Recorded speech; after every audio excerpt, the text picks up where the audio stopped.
I've known Mike, what, 2 years we've been working together. He has been on the board of Terra for how many years? A couple, 5. And then he, for about a year, was clinical director there. Yes. And then he decided to retire for some reason. He came from IU Health. Right. And it helped establish tobacco-free grounds there or Yes, I something? did. Okay. And now, now he's with the Power Johnson County, which is a new group. We have a $625,000 grant from what is that? I'm drawing a blank. I am too. It's direct? No, I forget what Well, it's it's. D. It Okay. starts with a D, doesn't it? I saw, McMahon's. Yeah, well, anyway, a grant from some people, and it's directly for drugs, alcohol, and tobacco use and youth. So we're going to start working with the kids in Johnson County. So anyway, Mike, if there's more, you can please fill in. That's fine. Okay. Well, good afternoon. Again, my name is Mike Kenton, and I'll be your speaker today. I'm one of those guys that talks, stands up, moves around, and tries to be entertaining. I know that we have limited time till about 12:30. I understand that, and so we'll get right to the point of this. I have a master's degree in counseling, and I hold 2 licenses, one in addictions and one in marriage and family therapy. And my wife's a psychiatric nurse practitioner, works in the St. Vincent system, and we have our 3 kids that are all out of the house, yes, and out of the state, even better. And it's just she and I and our little dog, Dusty, who's a Chihuahua Jack Russell mix. So yes, he has energy. In order to talk about smoking and how it affects you and how to help somebody else to quit with support, I think the first thing that we need to understand about smoking is that it's an addiction. Now, addiction, there's a couple of definitions that I always like to use. Is addiction is where you have lost the ability to predict and control the amount and the outcome once you start. Inability to control the amount and the outcome once you start. Another definition that I always like to use is where you will use the substance in the face of dire consequences. Now, my new best friend John, who's an RT down there, will tell you chapter and verse about people that he did breathing treatments on, and he has seen them over the course of his couple of decade career leave the hospital with nebulizers, and on the way to their car fish out unfiltered Chesterfield, which is what my mother smoked, and light it up before you get to the car. That's not weak-willed or anything like that. That's called addiction. Now, the best way to understand addiction for yourself, if you've not had any personal experience with an addiction, I always like to do this, and that will get things anchored for you. I want you, this will not be a show of hands or speak out type of situation, but I want you to get something inside your head that you know you would never do. Just think of something that you absolutely know beyond a shadow of a doubt that you would never, ever, ever do it. You got that one? Now, do it every day for 5 years. Now do it every day for 5 years. Whatever you're thinking of that you know you would never do, now do it every day for 5 years. So the first thing that the person who has addiction to nicotine they're experiencing loss of control. And so it's not that golly gee whiz, I don't care what the person says, smoking relaxes. It might be all kinds of biochemistry, it relaxes when it does this. No, the drop in the nicotine blood level is saying, you better feed me. And so the person will smoke when they don't want to. And that is the nexus, the core of addiction. So understand that. Now, that goes along with addiction we have defense mechanisms, and the overarching defense mechanism is called denial. And denial, any defense mechanism that we have is there for our protection.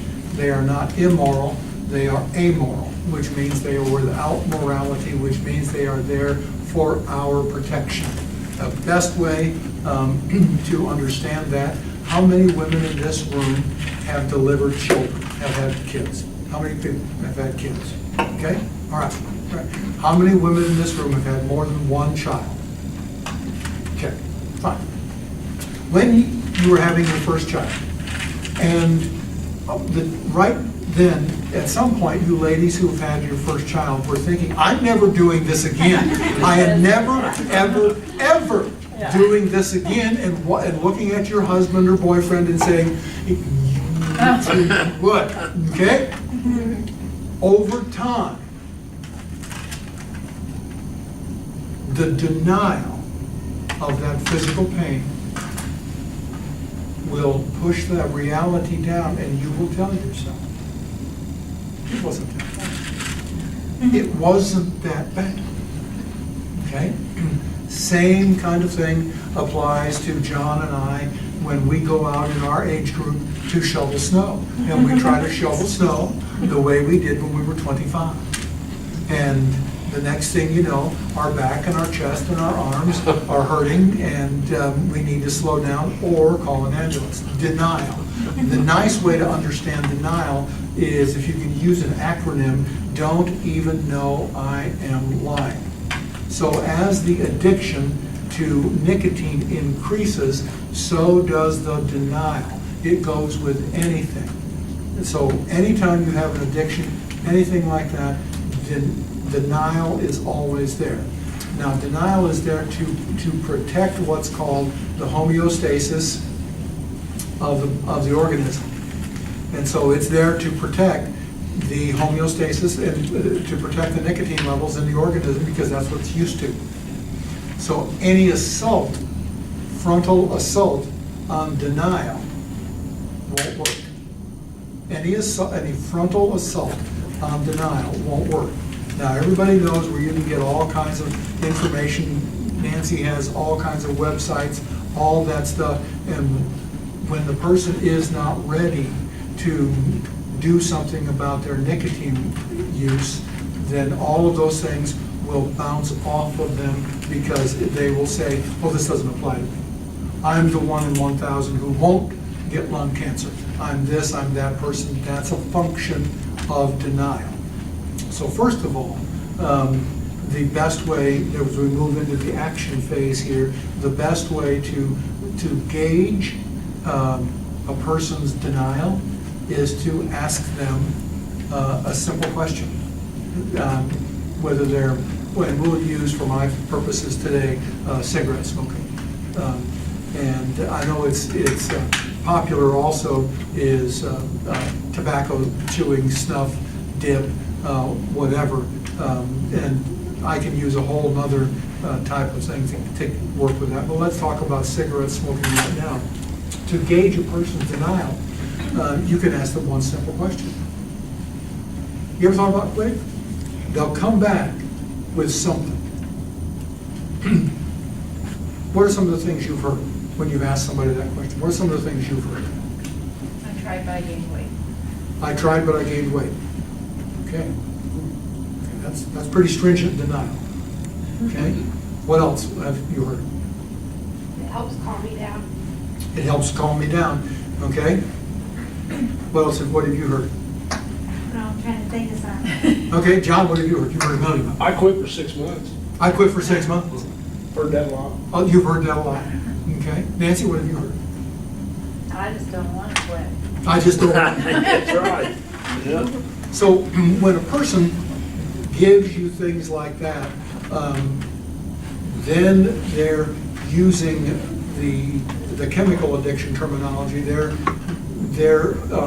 in the pre-contemplative stage of change. Now, everybody knows that nicotine usage, smoking, dipping, chewing is one of the best ways to harm yourself. In fact, if somebody were to come up and tell me and asked me when they were 15 and said, Mr. Denton, I really don't want to have a healthy life. I really want to live, beneath, my success level. I really don't want to, I want to die a little early. What can you help me do that? I would say, well, start smoking. Smoke unfiltered, if they still sell them. I don't know if they do. Shoot some heroin and drink a pint of vodka a day and stop off at Kentucky Fried Chicken every day for their fill a bucket of fried chicken. I would say those 4 things. If you don't want to live long, do those 4 things. Okay. And for the purposes of our discussion today, we'll just talk about smoking. And so what does get in are the emotional appeals. Now, not the ranting and raving and slamming things around and things of that nature. But what does get in is when you look at somebody and the conversation, and you steer the conversation towards it, or they bring it up, and you say, well, you might be able to see what it does to you, you might not. And if you'd like to learn a little bit about counseling and how we do what we do, I'll teach you something right now. Okay, I just did it. It's called that pause. So inside your head, when you say, well, if you're thinking about quitting, or if you want to do so, I understand that you may or may not know what it does to you. Inside your head, count to 3. Maintain eye contact and count to 3. You may not know what it does to you.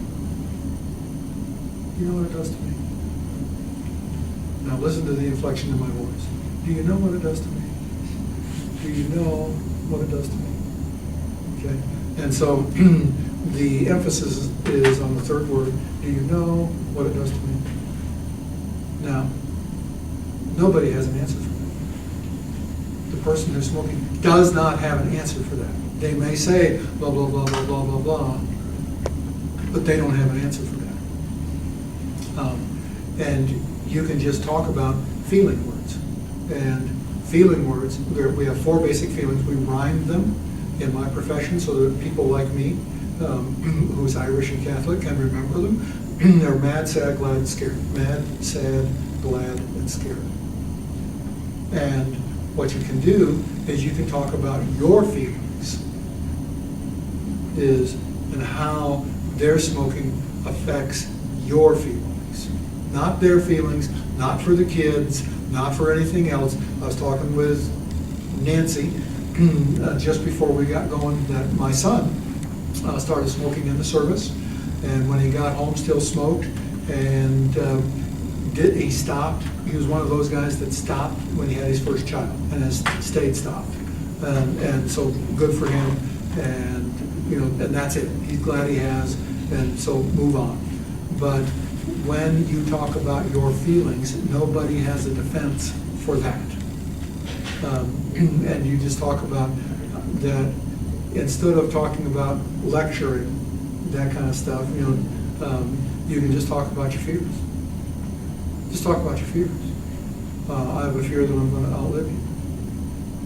Quite frankly, I have a fear that you're going to end up on a cancer ward and get parts of you cut out. And you say that not in a lecturing voice, but just in a matter, we call it matter of fact voice. And these are my feelings that really do affect my thoughts and my feelings. I'm scared. I'm scared for your future. Now you may get, don't worry about me. I'm like this. But I'll tell you what. I don't care who the person is. That gets in. And if you're married and it's a spouse, you can say, I'm afraid I'm going to live some of my life alone without you because of smoking cessation, of continued smoking and what that does to you. So that's one thing. There are some other things that you can talk with a person about in regards to what it does to you and for you.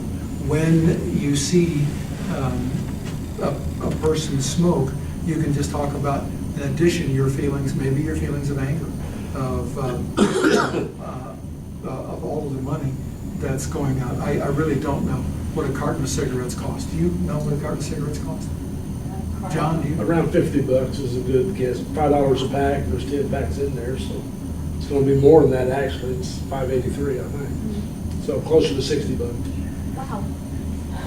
Who in this room did not know that a carton of cigarettes costs $60? I never stopped You're in that area, you're in that area. Thank you, John. No, I appreciate that. So for the purpose of discussion, let's do some quick math. Let's just say a pack a day. So 7 days, 35, 7 packs. How many packs are in 20? I was gonna say, I actually know for a month, it's about 180. 180. If you went a pack. We had that all laid Okay. out. And so $180. Now, everybody in this room can use $180, if nothing more, to buy 1 tank of gasoline. You know, some of us in this room remember when it was 30 cents a gallon. So, John and I. You're welcome. You're welcome. So you can also talk, look at the money that, if you wish, we can use a lot of things with that money over the course of a year. That's a nice vacation, or pay off some mortgage or pay off some bills. But what you can do to get in to somebody is talk about what your feelings are. We know, and here's what the person who's smoking feels. They know that they're addicted. They've tried to stop. What they're feeling is a sense of failure and shame because they didn't want to do this. That really isn't how they had their life intended. They really didn't want to. They've told themselves, I'm not going to smoke on the way home. They've set up all kinds of rules. I'm only going to smoke in the garage. I'm not going to smoke in the car. I'm only going to smoke outside. And then slowly, over time, every one of those rules gets breached. And so their sense of shame and failure spikes every time they light up until they get the nicotine in their system and all of that goes down. So what you can say is that I really do know how you feel. No, you don't. Yes, I do. I know how you feel. I know that you have a sense of failure and shame. I know you've tried to quit. I know you're afraid you're going to gain weight. Well, the average weight gain, according to a physician friend of mine, is 7 pounds. Sometimes it's more than that, sometimes it's less than that. But, weight we can deal with. It calms me down. No, it really only speeds you up. And there are other ways that you can get calmed down, okay? Using alternatives. Let's try this. Let's do this. I tried to watch the election returns to calm down. That was a mistake. But there are other ways to calm down. I just don't want to. And you can say, well, I understand, but if you ever wish to, then I'm always here for you. Then make sure that I'm always here for you. And with whatever you decide, whenever you decide, I'm always going to be here. And I know people who can help. And that's one of the things that we can do. So talk about your feelings, offer some alternatives, and then let them know that you're still always going to be there for them. Because they're dealing with an addiction that, again, is helping them do things they knew they would never do. The one thing about cost was what drove my son to stop smoking, because of the amount of money. He ended up, for him, the break point, Nancy, was when he was putting cigarettes on his credit card. And he goes, wow. He goes, I'm done. So that's it. Now, questions, comments, anything. Was this helpful? Did you learn anything? Any questions? Amanda told me I have to keep you here until somebody asks a question, so it's her fault. Well, my husband is trying to quit. He's been about 3 weeks into it. And his problem is trying to find, because he's always reaching for it. Yes. How does he try to alleviate that urge, like to constantly go for it? I know he's like using pistachios right now as kind of like a substitute to kind of occupy his Yes. mouth. But is there anything that you can suggest? Because he dips, he doesn't smoke. Okay, so first of all, nicotine washes out of your system in 72 hours, so the nicotine is gone. What he has left are the behavioral, ritualistic, behaviors. Those are behaviors.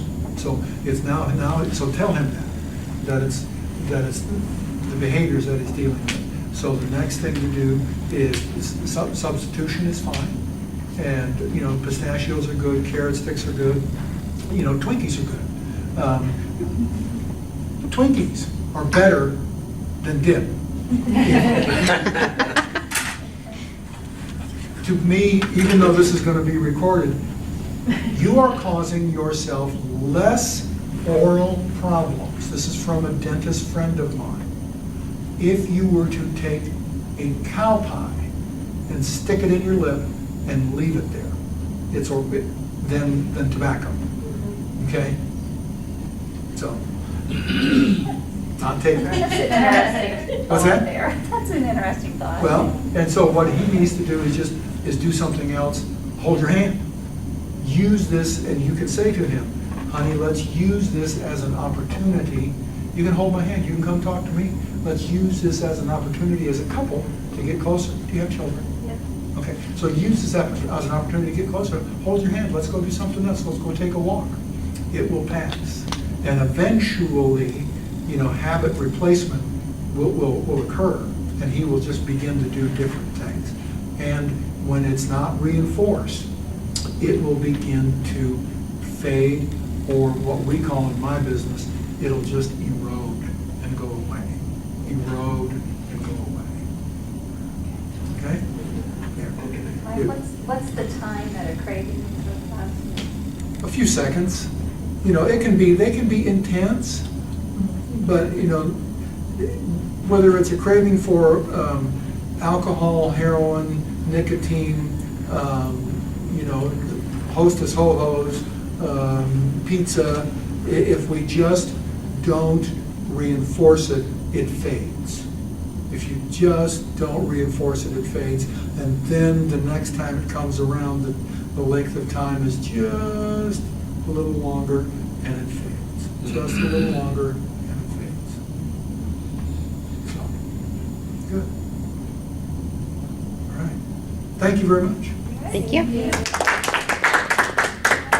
And I'm Nancy. I work in the 1101 building, just on the tobacco grant. So I'm the one, me and John helps on getting information for the quit line around the hospital, or if you're in a department where you can promote the quit line, he's got all that stuff. So if you have your, over on the table, we've got information for the Great American Smokeout, which is next week. If you want to take it back to your department and hang it. I've got some table tops and stuff. Yeah, like so that. you want to show them, since we've got a couple minutes, we'll pick what you I'll have. do some. Yeah, the other thing we do, we always promote the quit line. And Quit for Life is just promotional that they're using right now. You can probably see these around the hospital. So, in thinking of your family or. Like for the people offices, we have the little tabletops. And of course, we can get big banners, whatever you really want. We've got Quit for Life for people who are really wanting to help out. If we have a lot of the quit now, we got cards set around to help people. Any kind of flyer that you need, if you need it in Spanish or English, we've got it. And so we can work in several ways. I did lay some of these around so you can see just an idea. And there's the toe tag. If you want to see the toe tag, when we did bring in, there's the money. So we've got it also. So, and any of us in the department and you need some of this, just give Nancy a call. Give me a call. We'll supply you with whatever you need. So the quit line cards, if You could even just carry 5 of them with you in your purse or something, and say your husband might want to try the quit line. Quit line's totally free, and it's kind of like having a mic all the time, having a coach. Pretty much that's what he did, was the quit line here, or kind of an introduction into the Right. quit line. But that's what we use in Indiana. We know that works better than having people go to classes or whatever, so. And we're always looking for someone in the department who will kind of promote it. We call them tobacco champions. That'll, you know, if they know of a coworker that's smoking or whatever, just be their cheerleader and help out, so. Okay. Anybody have any questions? Well, I think it's cool. Do you have the quit bags in ARU that you give patients that I'm gonna smoke? say, yeah, we do. Okay. I think I see them. Think you still have plenty? We have a little bag, and you were talking about what to do.